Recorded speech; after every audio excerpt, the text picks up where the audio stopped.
Howdy peeps, and welcome back to another installment, yes another one, on the build series of the SU76 by Tamiya. I think we might even be up to about 18, so with a bit of luck I'll get it to around 20 parts. I know that's a very long build series by most people's standards, but most people do editing and stuff and don't do everything completely on camera. It's just a choice I decided to make. So where did we get to last time? Well, we had, and I'm trying to remember now because it's been quite a while since I actually did anything on this. We had the main paint down, the details painted, we had done the chipping, subtly and it's barely visible, but it shows up better under normal lighting to my eyes than it does on camera. I will just pop the extra light on. Blinded.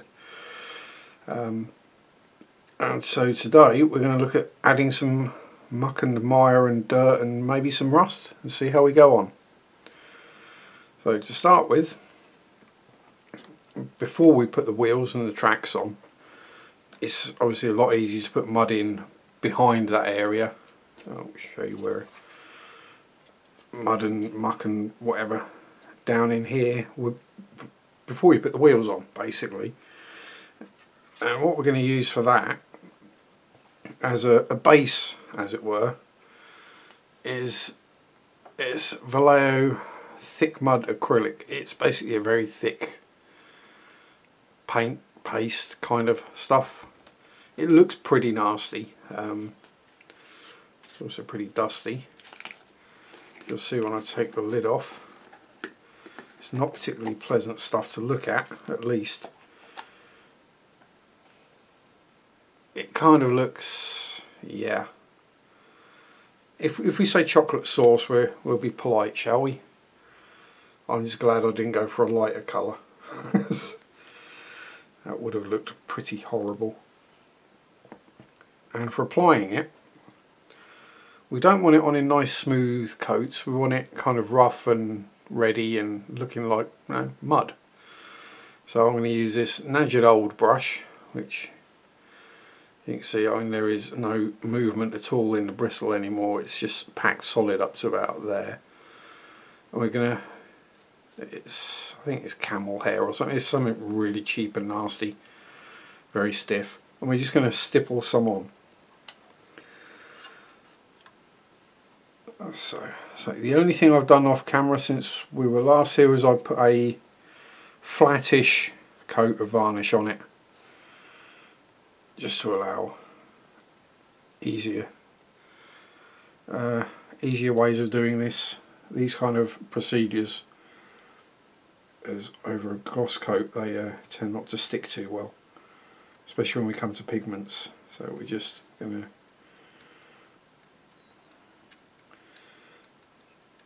stipple it about, and once this is on and dried we can then adjust the tone with pigments, adding more, taking away. But so I'm not looking to make this look like it's been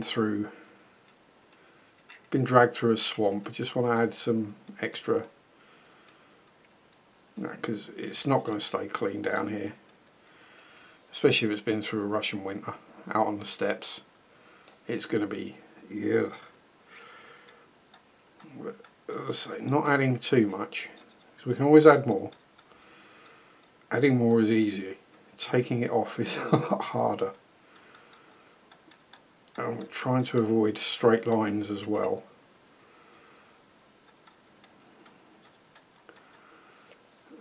Kind of random, but also being careful that where we put it isn't going to mean that we can't then fit wheels or tracks afterwards if we put it on a bit thick, which is why I won't put any up under the fenders. So I believe the tracks will be pretty tight under there, quite a bit underneath the, well, we'll just add a little bit up under there just so it's visible. and a bit along there, and along the front of the hull as well, to simulate that it has been through some muddy ground.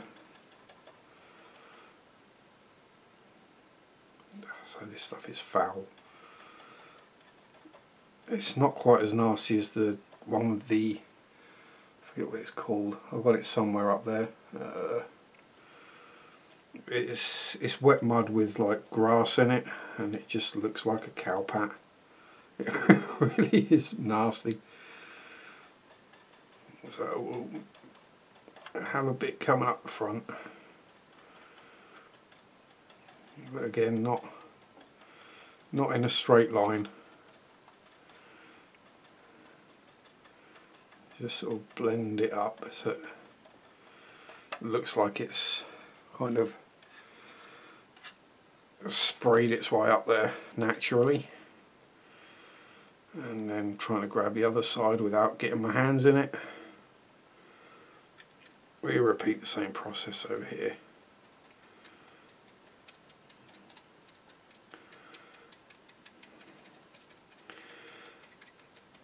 Now, as I gain confidence with my weathering and modelling and everything in general, I will look to do more complex weathering techniques, or not necessarily complex, more in-depth weathering technique kind of videos. As I say, I'm still learning, I'm still picking all these things up myself, so it's just as I feel confident enough that I can not only do it, but I can do it on camera and talk without completely screwing it up, then I'll do it. As I say, it's not to be underestimated how much trickier doing this is when, as I say, you're not necessarily concentrating on what you're doing completely. I mean, this is one of those things that anyone who's ever actually tried to build a model on camera will be able to appreciate and understand. It's not that easy. Right, so that's a nice amount of mud and gunk added underneath to the various parts that would get muddy and gunky. I just scrape the excess out of that, just so I can keep the bristles alive a little longer at least. Give it a quick rattle in my manky water pot. There we go, that's got quite a bit of it out. That'll do for now anyway. So there is some, in this stuff there is some grit, bits of sand and stuff to give it a little more texture, but I like to go with the stippling. Just you add more texture, and when it comes to adding pigments afterwards, it gives the pigments something to grip to. While we're waiting for that to dry, as you can see, I'm using my manky nedged old cutting mat this time, simply because they're probably going to get muck and mire all over it, and I didn't want to mess up my nice shiny new one, which is several months old now, but it's still in good condition, so you know. Quick swig of fluid. Now we're going to look at rusting up the exhaust. If I zoom in a little further, you might even be able to see. There we are, teeny tiny little exhaust, which we painted in, I think it was a hull red or a burnt umber, one of those. Anyway, it doesn't really matter, it's a kind of rusty base tone, that's all that's important. Now for this, and again this is not the only way of doing it, may not be the correct way, may not be the best way, but it's the way I do it and it works for me. So we have some MIG, doesn't really matter which company, they're just pigment ochre rust, and I I use the Vallejo glaze medium as a pigment fixer. So we'll give that a quick shake. And for this job we're going to need a couple of brushes. You're going to need that one, which I know you can't see because it's out of shot, and we're going to use that one, which again you can't see because it's out of shot. Right, let's try and position stuff so you can see what's going on. Might help if I zoom out a little bit. Let's try about there. That's more like it. Right, so I'm shaking up my glaze medium and my usual mini palette is only need a drop or two of this, and I will start the front end just normal paintbrush. And oh yes, speaking of paintbrushes, thanks for the reception that my video on paintbrushes got. I understand a fairly dull, boring topic, but I thought it was something that kind of needed addressing, and I thought, why not be me that does it? Right, now, because this stuff dries fairly quickly, we won't cover the whole thing. And you know what, I'm going to move that out of the way because I'm going to lean in it otherwise. And we break open the pigment, which I'm sure you're all familiar with what a pigment looks like. And this is my pigments brush. If I bring it up, it's just one of those cheapy brushes out of a nail art set from Poundland, and I've chopped the bristles off just to make it more stubby and stipplier. So again, I'll just give it a quick, just in case I was using any random coloured pigments last time. No, it's still in there. You just pick up a little of the pigment on the brush and start applying it. We're not looking for a complete coat.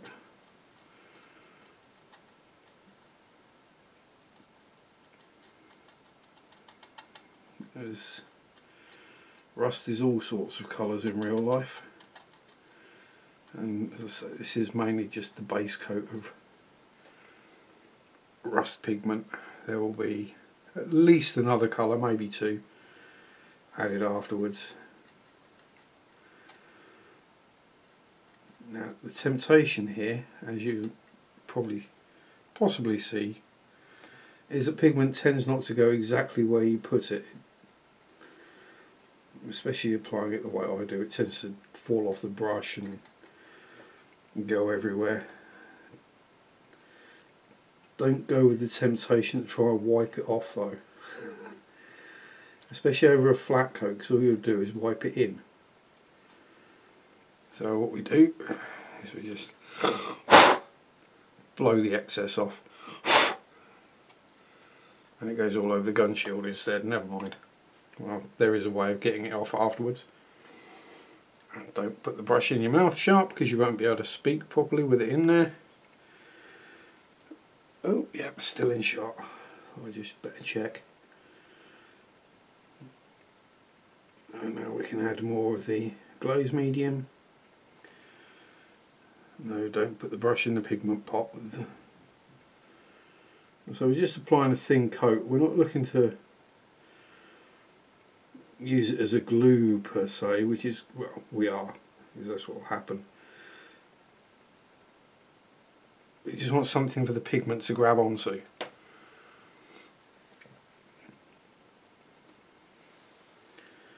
And so I find this works quite well. And so we just dab in. I mean, this is a relatively soft bristle brush. So just dabbing it on and spreading it about, getting rid of the excess.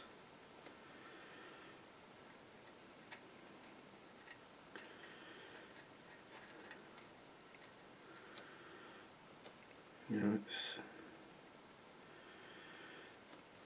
And again, with this model, I'm not looking to create a work of art or anything spectacular. This is just a kind of basic how I do. And I can show you in a moment once I've got this done. I can guarantee that the mud won't be dry enough yet. So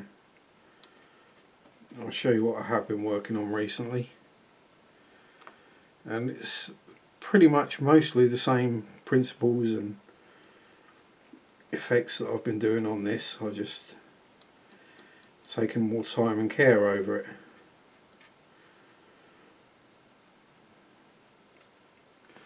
Blow that off again.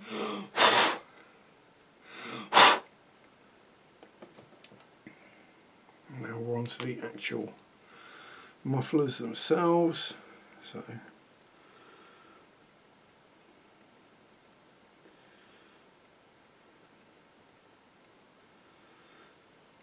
trick is to make sure you get everywhere. I mean, you can leave little gaps, that's okay, because we've got a rusty kind of tone base colour. You don't want to make it uniform, yet you don't want to leave any, if you know what I mean. It's well,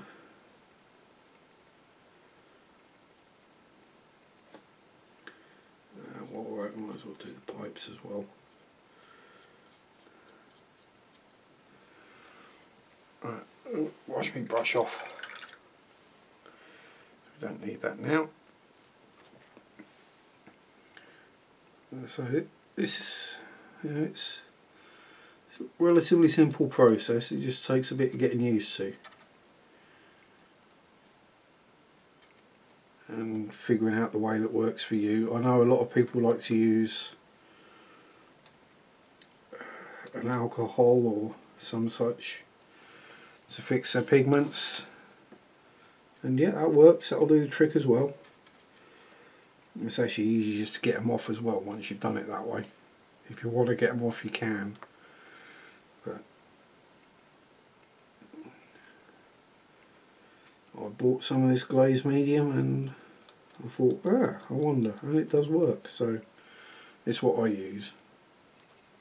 It's not exactly what it was designed for. But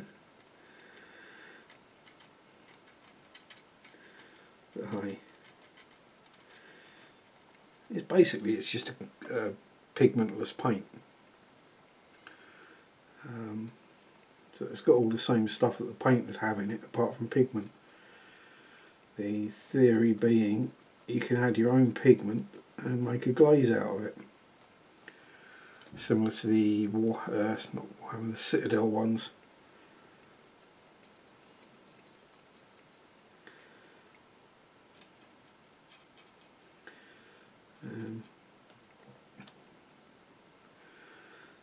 And as you can see, pigments do go a long way.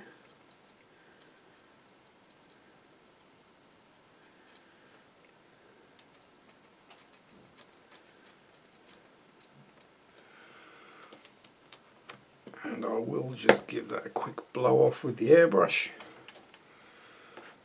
I would, but I was halfway through cleaning it and I've left it full of painty water. Yum yum yum. I was in the middle of cleaning it and the phone went, so I had to. Right, let's just check that spray and drop just there.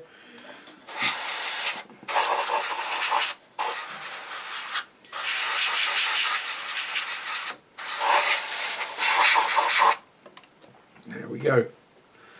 I'll just pop a bit of airbrush cleaner in there just to make sure it doesn't do anything like set totally solid. Blow a bit through, job done. I'll clean that out once I finish the video. Alright. So now we're waiting on the glaze medium to dry. Once that's dry, we can go back with this different colour, and I will probably go with let's say I've got some primer red and maybe a little bit of cream rust, possibly not. I'll probably just go with the primer red and leave it at that. maybe and maybe a bit of a brown, but you know, burnt umber or something, just to break the tones up a little. Now, as is typical with pigments, some of them have gone where we don't want them. If you try, especially on a flat coat, if you just try and rub them off, you'll be stuck. So what we do is we use a brush that's ever so slightly damp.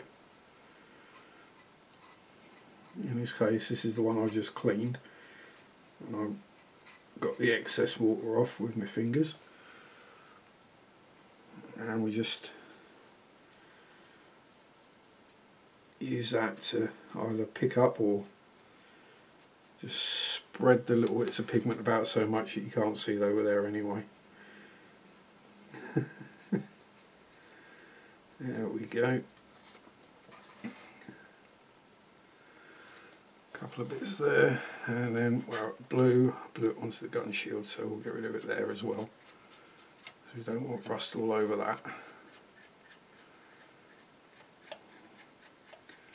So again, you know, just brushing it off. Need a bit more moisture in my brush. It's dried up. And again, another thing not to do, clean your brush on your trouser leg, and it's probably going to get you in trouble with the missus if you have one, or if not, it's going to make more work for you because you're going to have to clean the thing out. Right, I think we're getting there. Right, so that's that cleaned. Now that's still tacky, so we can't do anything on that. But I know the glaze medium does dry very fast, so we shall go back and add a little bit, just the occasional touch of the primer red. And again, just off camera, I'm just making sure I've got no more of the original rust pigment left in my brush. And we are just taking tiny amounts this time and just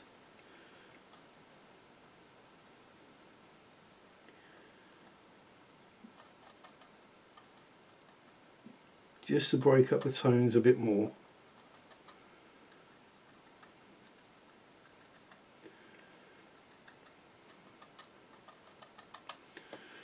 And yes, we're going to need to clean all the excess off again afterwards, but you know.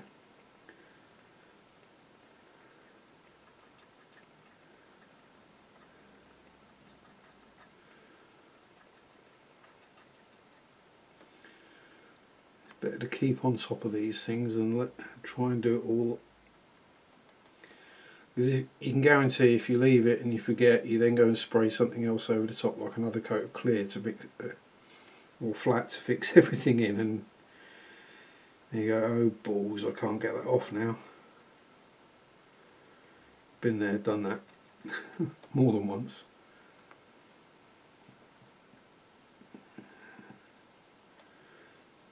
And just making sure we don't end up making a pattern, which is something we're almost genetically programmed to do, I think, is to try and make sense of randomness and patternize it. If that's even a word, probably not, but you know, I'll make up plenty of those anyway, so. There we go. And so just enough to break the tones up a little. And I shall zoom it in on that before I clean up. I'll try and do it without bashing the camera around too much. And as you can see, we have a, what looks, at least from a distance, a nicely rusty exhaust. Now, I did say I was going to show you what I've been working on lately, which again, as I say, is the same general. I'll zoom out a little further because it's quite large. It's all the same kind of principles, it's just done with more care, more time, more attention to detail. And it was the Tacom Mark IV Hermaphrodite, and as I say, it's done using exactly the same principles, same techniques, and I'm quite happy with it, to be honest. I think it's come out really rather well. There are a couple of things that I could have done better, but you know, we learn. I mean, it was my first time trying to imitate wood grain on a solid piece of plastic, and I think I did quite well in making that look like an old railway sleeper. So we have exactly the same way of doing the rust on the exhaust.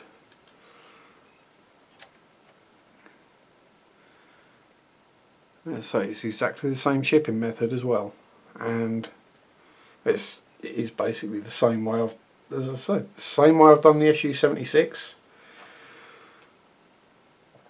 Just as I say, I've taken more time, more care over it. So as I think we're going to be kind of stuck until that dries, which it's getting there, but it will take a while. I think we're going to make that a slightly shorter episode than usual. So next time, if I haven't already, and I've done it off camera, I will, using precisely the same technique, same brush, just different coloured pigments. I'll add a bit of pigmenty goodness down here to vary the tones in the mud, take some of the gloss away. Then I think next time we'll be putting the wheels and tracks on, muddying those up a little. Again, basically using precisely the same techniques as I have been with this.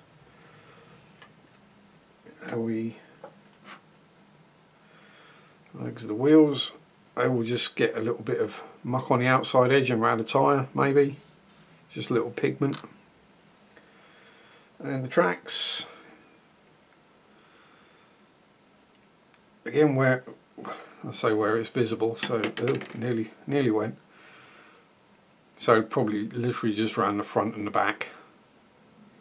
We'll put some pigment in, and then we'll pick up the highlights as well to make them look like they've been running on something and they've been cleaned by contact. So, thank you for watching. Hope it's been somewhat informative and you maybe picked something up.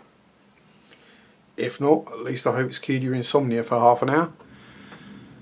So, call it there and have fun.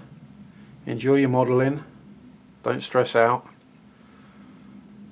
Rock on and peace. Bye bye.